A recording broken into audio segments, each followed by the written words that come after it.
Come back. Let's now delve into our Kickstarter discussion, analyzing Somalia's entry into the East African Community bloc. The community has once again expanded its borders and market size with the admission of the Federal Republic of Somalia as the 8th member of the bloc. A conclusion came at the summit of the East African Community Heads of State on the 23rd to the 24th of November 2023. That was in Arusha just the other day. Considering the report of the East African Community Council of Ministers on the negotiations with the Federal Republic of Somalia, it resolved to admit the nation as a full member of the community. We are going to digest the magnitude of the Horn of Africa nations' entry into the bloc and what it means for the rest of the region. I'm joined by Simon Peter Mulongo. He's an international relations specialist and has been at the helm of workings with government in Somalia. He's joining us live from Nakawa and not Somalia, as I had earlier alluded to. Apologies for that. I'm also joined in studio by Sheikh Kassim Kamugisha. He's the Deputy Resident City Commissioner for Nakawa, and he's also a renowned lawyer. But let me go first to Simon Mulongo, who is joining us via Zoom from Nakawa. A very good morning. Yes, good morning to you and good morning, viewers. Let me go straight to the questioning. Somalia's entry into the East African bloc has been a long time coming, and many, it's not surprising, but the implications must be very clear. What does it mean in your perspective? And when you heard that it had finally been reached, how did you receive this particular news? Thank you very much. I think this is a very welcoming development that Ugandans and particularly the East Africans should welcome, because of very many reasons. One is that it strengthens the integration agenda in which we shall have a bigger market and also a bigger resource base that will galvanize the federation process of East Africa. Secondly, Somalia has been part of East Africa for a very long time. If you may recall, Somalia was very supportive of Uganda in the 70s. It was supportive of Kenya, and it was responsible for the reconstruction and building of the Burundian Air Force.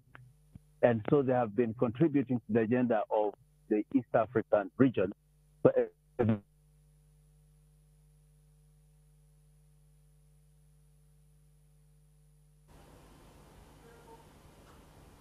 We seem to be having a little bit of technical hitch there as we try to speak to Simon Mulongo in Nakasongola.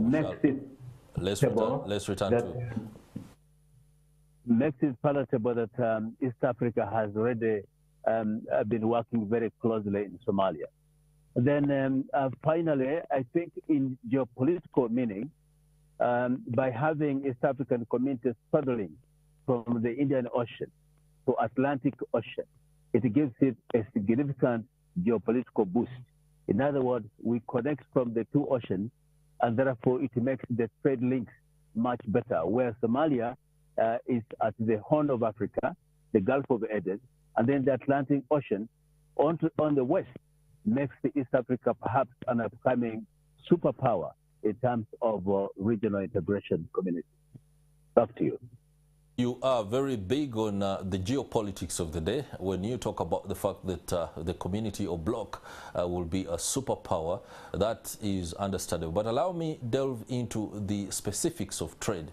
What is the ease of doing business between Somalia and Uganda, and what exactly is going to happen? What is the export and import modalities that have to be put in place for us to maximize what opportunities Somalia brings on board, and for Somalia to be able to get, or rather gain, the leverage that the East African community offers?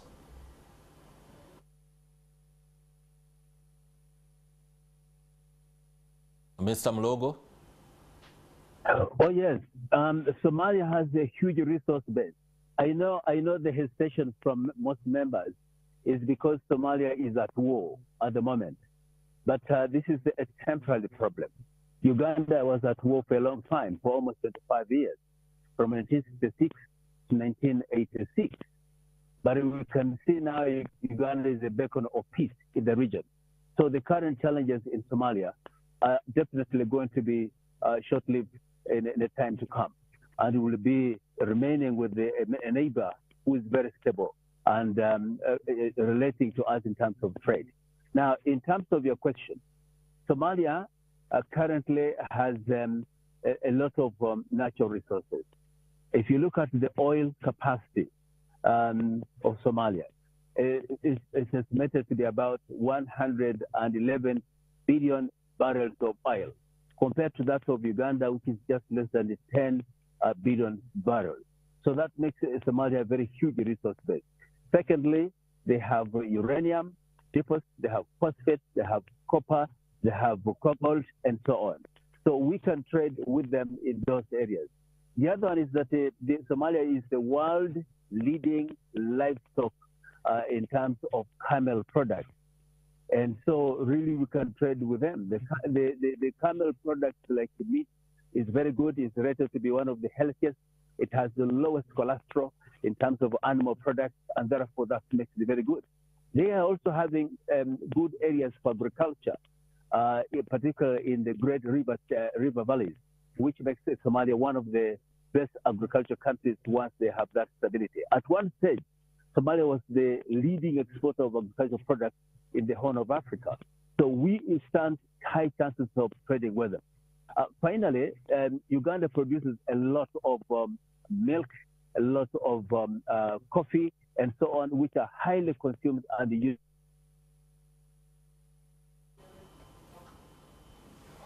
Simon Mulongo, an international relations expert there, speaking to us via Zoom from Nakawa. We are having a little bit of connectivity challenges, but we shall be able to return to him as soon as possible. Allow me to come to the studio now, and I have with me Sheikh Kassim Kamugisha.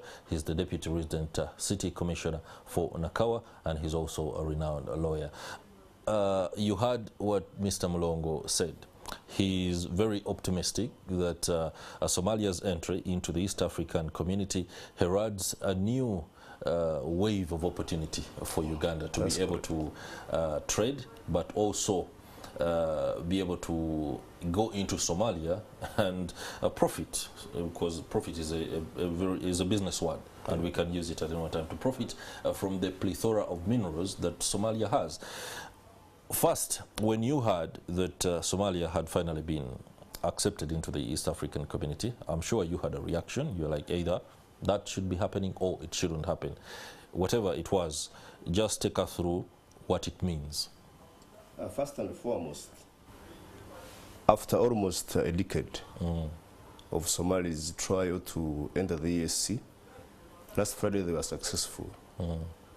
So to me, my reaction was congratulations to His Excellency,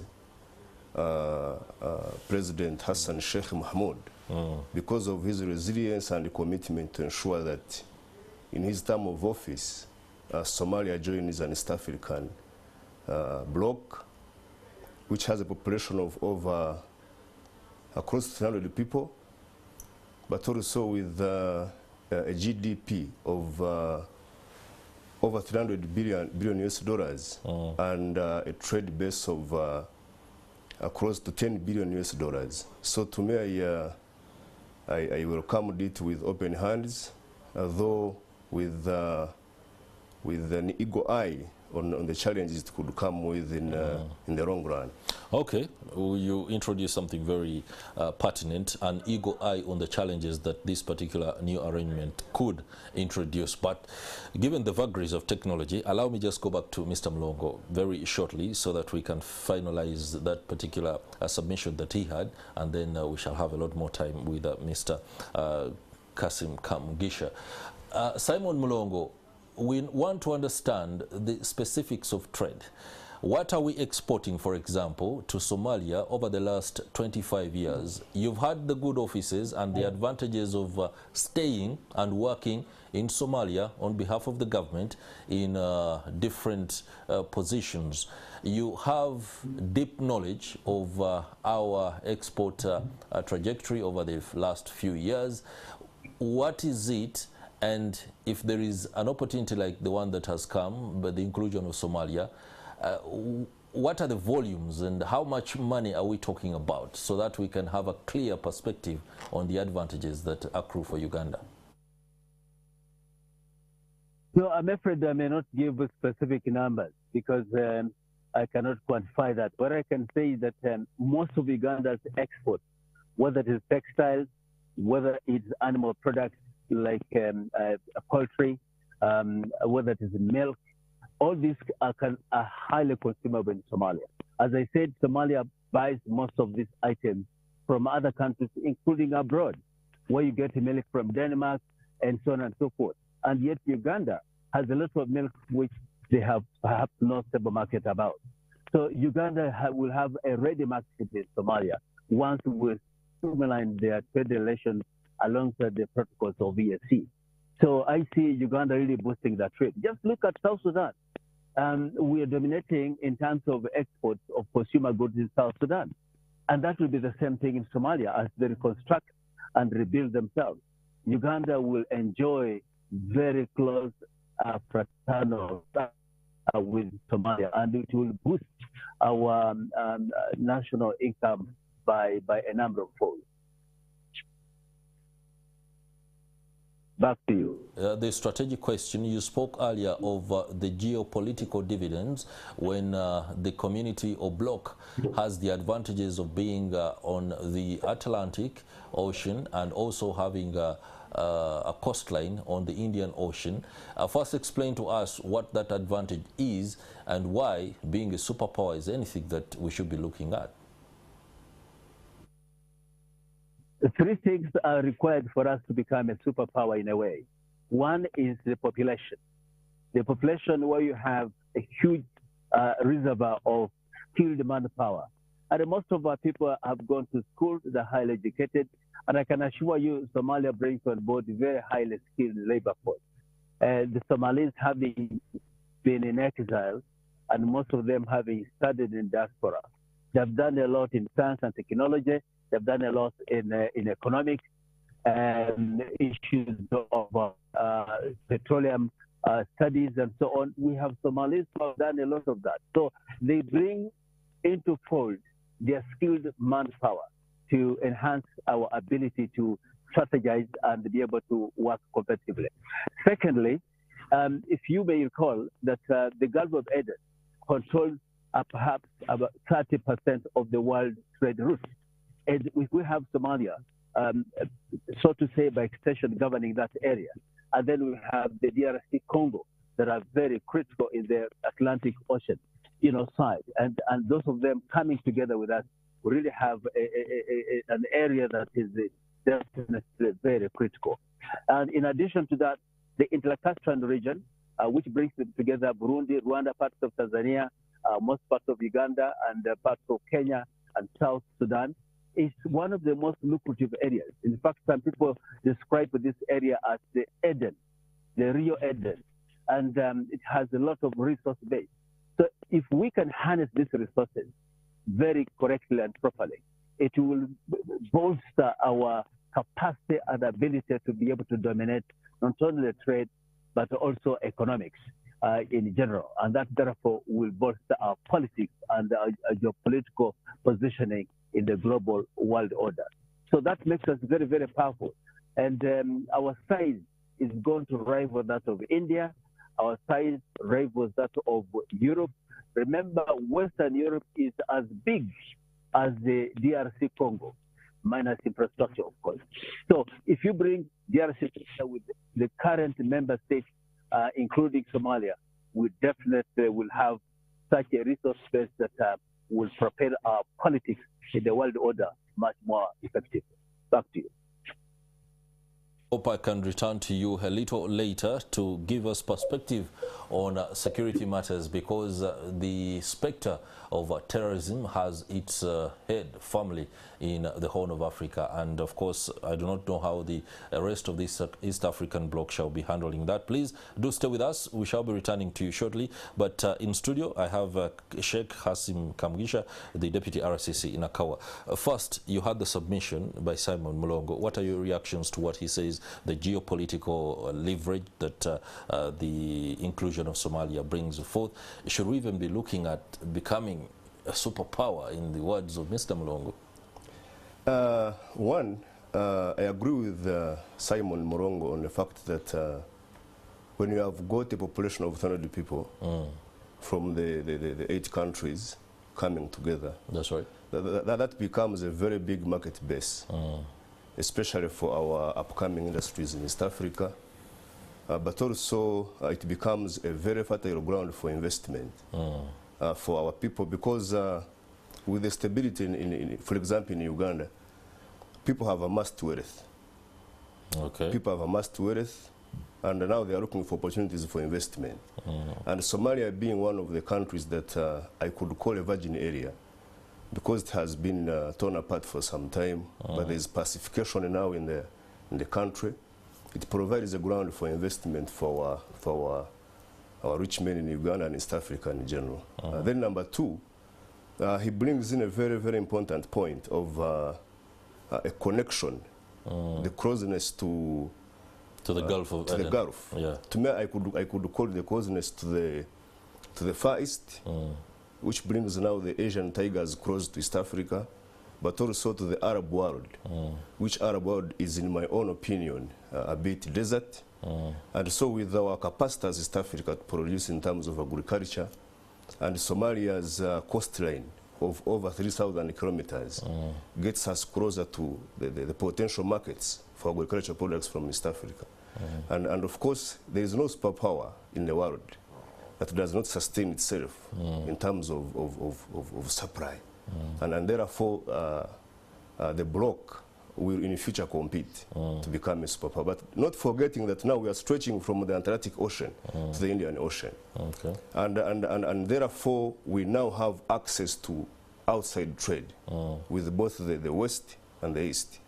And I can't rule it out that East Africa will be a very, very strong power to compete with at all levels, national and international. Of course, you do have a remarkably good dose of optimism when it comes to this particular development, but there are elements who have questioned the intention of integration and political federation, and the two, and how the two are being run. There are people within the region, especially in Tanzania, who've been reluctant about economic integration and political federation.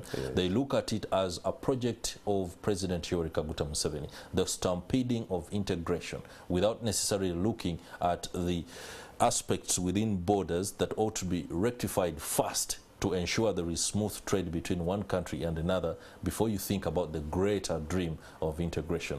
What's your take on that?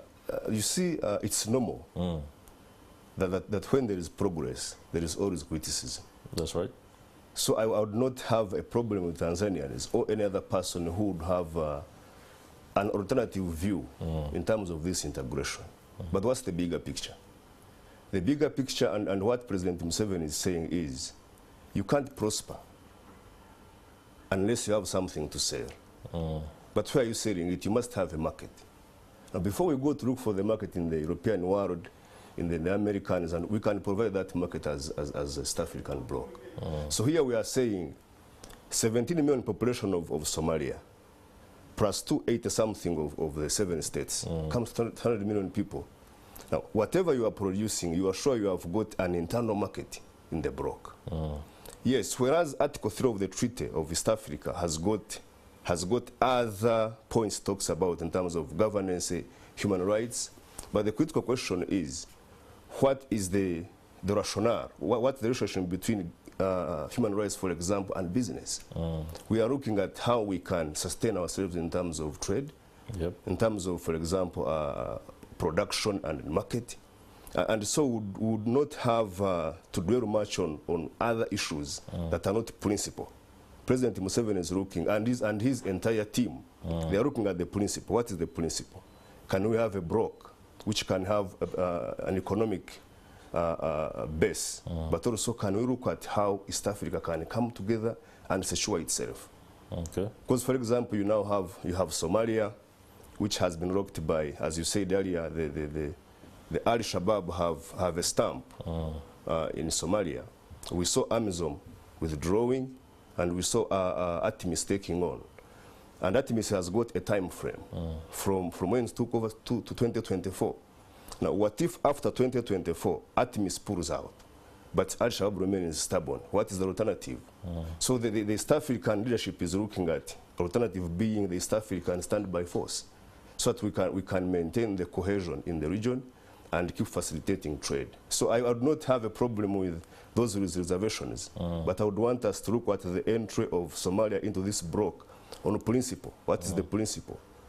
Extending and expanding our trade base, but also strengthening ourselves as a bloc in terms of security. Yes. All right, let me go back to Simon Mulongo, who is, of course, joining us from Nakawa. You've heard Sheikh Kassim Kamugisha speak very passionately about what Somalia brings on board, and, of course, juxtapose it with any challenges that might come. And he says it does not matter right now. The strategic and bigger picture is more important. But, of course, we cannot fail to address the fact that the Al-Shabaab has a stronghold in Somalia. The security challenges are enormous. Uganda has borne the brunt of this particular war for the last 15 years, to the extent that now the withdrawal of AMISOM has been considered, and that particular challenge is again opening up to a new front. What is the security imperative? Won't we stretch our resources further to be able to deal with a member now that we have a lot more?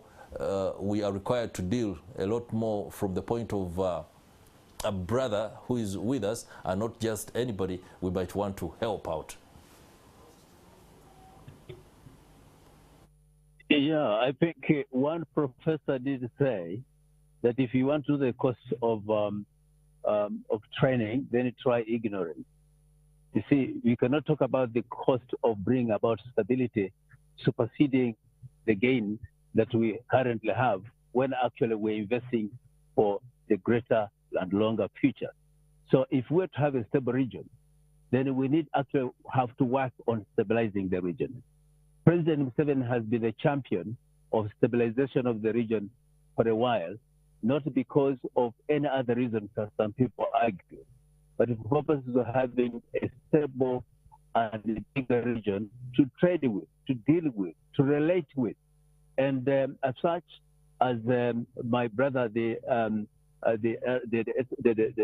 Nakawa chief has just said, we need to have a stable Somalia for us to be able to relate with them much more perfectly. And coming into the fold of East African community, we'll be able to deal decisively with the threat in Somalia than what it is now. Because currently, we're in Somalia by virtue of the international community, and namely the African Union and the United Nations. But once they become a fully member of the EAC, then we'll be dealing with them as part of the partner states of our East African community.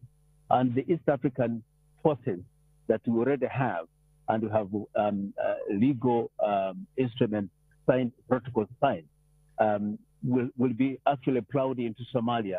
And I believe the prosecution of the war in Somalia would be much, much more faster. And I think one of the reasons why that motivates Somalia to join the EAC is partly security, and they'll be able to benefit from that, because where they are, if you take IGAD, for example, they don't have such apparatus like that of EAC. EAC is more developed in terms of mechanisms and systems for bringing about stability and security in the region. So they come in to enjoy already well-designed security and defense mechanisms. The other one is the Al-Shabaab. Al-Shabaab are actually a nightmare to the whole region. If the way we are now dealing with Al-Shabaab is by way of either UN or AU. So we have no way of actually going about a business of securitizing Somalia without going through those two mechanisms. But now, if they become member states, the issue of putting out the long jump operations by the Al-Shabaab, either in Kenya or Uganda or even Burundi and other partner states, will become actually history.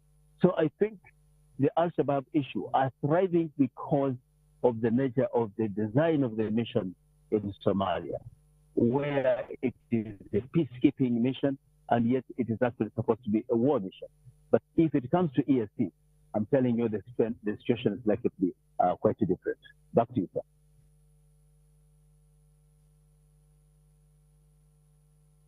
Bring in a new perspective to the trajectory that has brought us to this point. Somalia has sought to enter the East African community for the last 7 or so years. It began effort in 2012 to want to be part. That means there have been pain points that Somalia had to address to the bloc in order for it to gain entrance. I do not know whether you are privy to the terms and conditions, or whether Somalia has actually given guarantees on those particular pain points. I'm sure the security aspect is one of them, but by the time leaders came to the conclusion, then of course these guarantees might have been addressed. Do you have any idea what these could be? In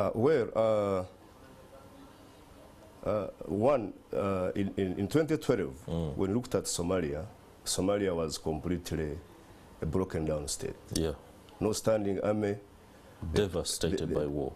The pillars of the state were completely destroyed. But with time, Somalia has embarked on a journey to transform its state, building the military, and not from within only, but even from without. That's right. We have seen their forces get training from various countries, not excluding Uganda. And that gives hope that even when it is part of East African bloc, it can sustain itself in terms of self-security and defense, of course with support from outside. And then number 2, of course, the East African community bloc countries make annual contributions to the Secretariat. And Somalia has proven that in the long run, it can stand by that. Then number 3, of course, the treaty asks for the record of governance. Somalia could not have a record of governance and human rights by 2012 because, as we said earlier, the state was completely broken down. But now with, and of course, there were the elements of the harsh law, which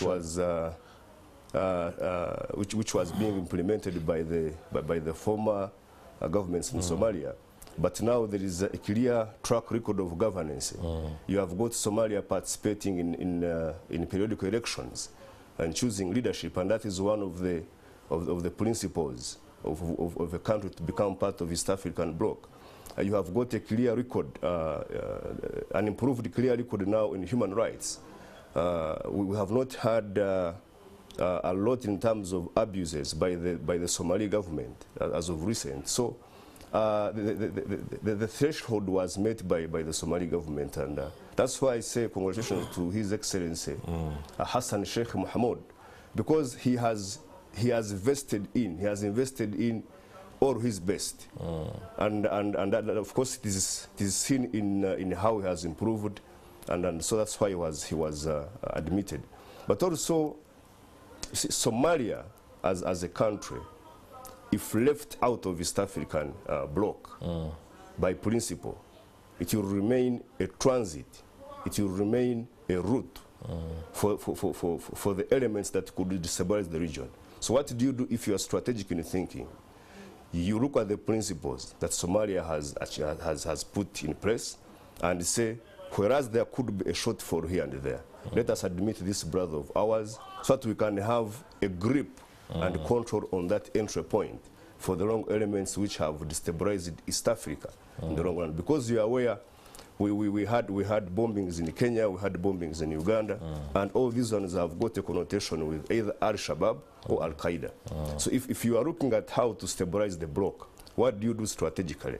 You take full charge with the legal mandate of that area where there's an entry point, and you assume that in the long run you can stabilize the region. Okay. So I think Somalia did its best in the last 11 years, and its admission was not by mistake. It was really right time for it to be admitted. All right, Sheikh Kassim Kamugisha, I'll be returning to you very shortly to give us the specific imperative for Ugandans and especially the business persons. We shall be visiting that yet again. But allow me go and give an opportunity to our guest on Zoom, Simon Mulongo, to give us a snippet into how this will help the political federation later, because these aspects are moving concurrently: economic integration, political federation. But on the political front, there are disagreements that are buried in internal contradictions of the countries that are the original EAC members. We've already had that the dispensation, it broke down and then again revitalized, but there are still points of disagreement, especially on how to confederate. Is it confederation or federation? Those are pain points. How is that being addressed, and what does it mean for another country to come on board when those ones that are within the bloc are still struggling to find these, to fine-tune these gray areas rather?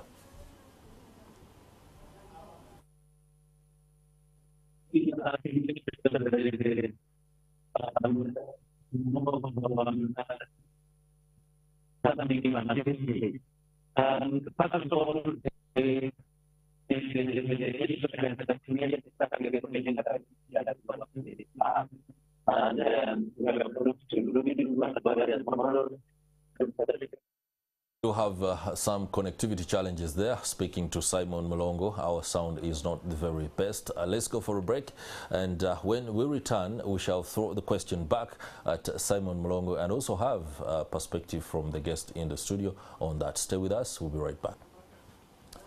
Welcome back. We're glad you're still with us. A Kickstarter discussion. We are analyzing the entry into the East African community of the Federal Republic of Somalia as issued by the heads of state summit that sat in Arusha days ago. We are unable to rejoin Simon Mulongo, who was speaking to us via Zoom from Nakawa.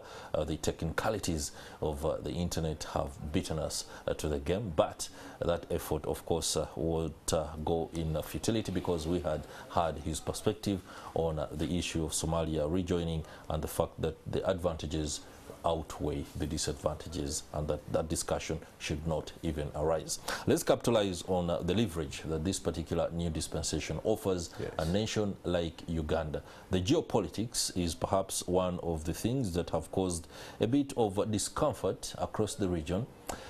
Tanzania has its concerns. Kenya could also have its concerns. But the strategic imperative as given by President Yoweri Kaguta Museveni is for integration in order to ensure that we have a larger market to which to sell our goods. And it actually shows, especially in light of the latest threat and the listing of Uganda from AGOA, the fact that we can no longer export to the United States duty-free, and that President Yoweri Museveni says effectively that that should offer us a new impetus to get new market elsewhere. China is on board, discussions are ongoing, and that is quite commendable. But let me concentrate on the EAC and Somalia's entry. I want to understand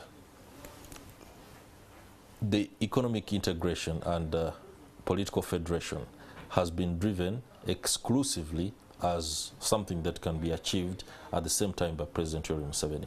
But we all know it cannot be achieved at the same time. It is important, we agree, that integration has to be worked on first, and then we leave political federation perhaps to the generations that will come after 2040. That is a realistic timeline, by the way. I don't know whether you have the same sentiment or you completely disagree.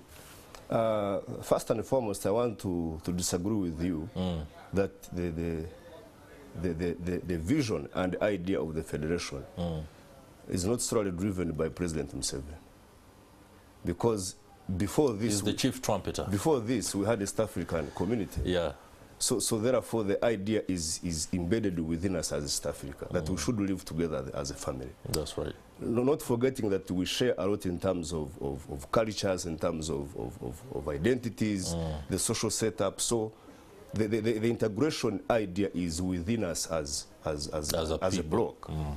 We are just divided by the colonial borders, because I don't think we had borders before 1894. And so it's not President Museveni's agenda, it's an agenda of every East African. Okay. Secondly, the East African Community Federation began as early as 2000. And in 2000 we didn't have Ruto, we didn't have Samia Suluhu, we didn't have Ndaishimie. So we had other leaders on board that were with President Museveni in championing this agenda. But because most of them have been outlived by the systems, we now look at President Museveni only surviving as the leader of the agenda. But that's not true. The agenda is within the leadership of East African community as a whole. You say it's effectively a perception problem. That he's been around it, and other people have gone off the stage, and they find him, and he's still talking about it. And of course, it's now his cardinal role to ensure that, as one of the pioneers, that before he goes, there's something realized. But I want to agree with you that that the discussions of integration and politics have to be looked at differently. And to me, the common principle now should be, how do we agree and have it within ourselves that we are a family now as East Africa, with the purpose of broadening our for example, our trade base. As of today, the trade base in East Africa is around $10.1 billion US, with the exclusion of Somalia. So when Somalia comes on board, the assumption is there will be an increment in the trade base. Now, assuming you have got Ethiopia on board later, assuming you have got Djibouti, assuming you have the Sudan of Khartoum, then you'll be creating a larger base for trade and investment. And therefore, we should concentrate on integrating to achieve a broader market for the production of East Africa. There are reservations. A country like Kenya must have reservations. Because of today, Kenya is one of the biggest economies in East Africa. That's right. Very stable, with a clear structure and infrastructure for business. And so the worry could be, the worry in Kenya could be that holding Uganda, then holding now Somalia will weigh down. But that's not true. You see, when you are the only rich man in your clan or in your family, every problem comes to you because you are the one who has. But when you create an environment whereby people benefit from your strength and they become equally stronger, then you begin now helping each other. So when we have got a bigger economic base of East African community bloc, the assumption is whatever Uganda produces, whatever Rwanda produces, whatever Somalia produces, will get a market. When there is market for these products, then you have got an income as a country. So when Uganda gets an income, it becomes equally stable, like Kenya. So Kenya should not be worried about holding others' hands, because the fact that it has got the strength, then it should do the strength to support others. Tanzania also has got reservations in terms of politics. Tanzania has been relatively stable for the last many years. It's one of the countries in East Africa which I think has not had a major crisis involving governance. And of course they assume that with the East African Federation, where Uganda in 1986 was broken, where Rwanda was broken by 1994, where Somalia is broken, could weigh down its governance. That's not true. You see, Uganda's stability as a state, not as a government, as a state, was, in my view, was all borrowed from Tanzania. So why would we think that Somalia can't borrow from Uganda and Tanzania to become stable? So when we are stable now, we begin to think about a political confederation. So to me, the issue is, let us hold each other's hands with our fears and move with them. And then when we are there, you talked about 2040. I don't think, because 2040 will be me and you. For me, I would even push the agenda of one head of East Africa to even 2080. Because look at European Union. They have got what binds them together, but they don't have a singular head of state in the European Union for quite some time. So we can borrow their script, read from it, improve it, and of course progress ourselves. Maybe that would be very effective in allaying some of the fears of our brothers across the region that could be impeding the progress of integration on its own. Now, let me come back to Uganda as we approach the bend of this particular discussion.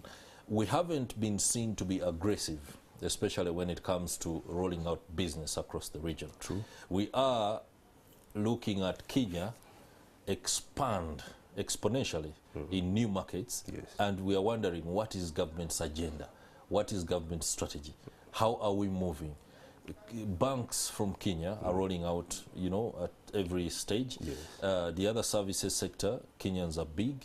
Tanzania not very big, but of course the levels are a little higher than Uganda. Where should Uganda look at? I've just spoken to an official from the Uganda Development Corporation before this discussion, and I was asking him if the UDC can be a subsidiary company or an associate company.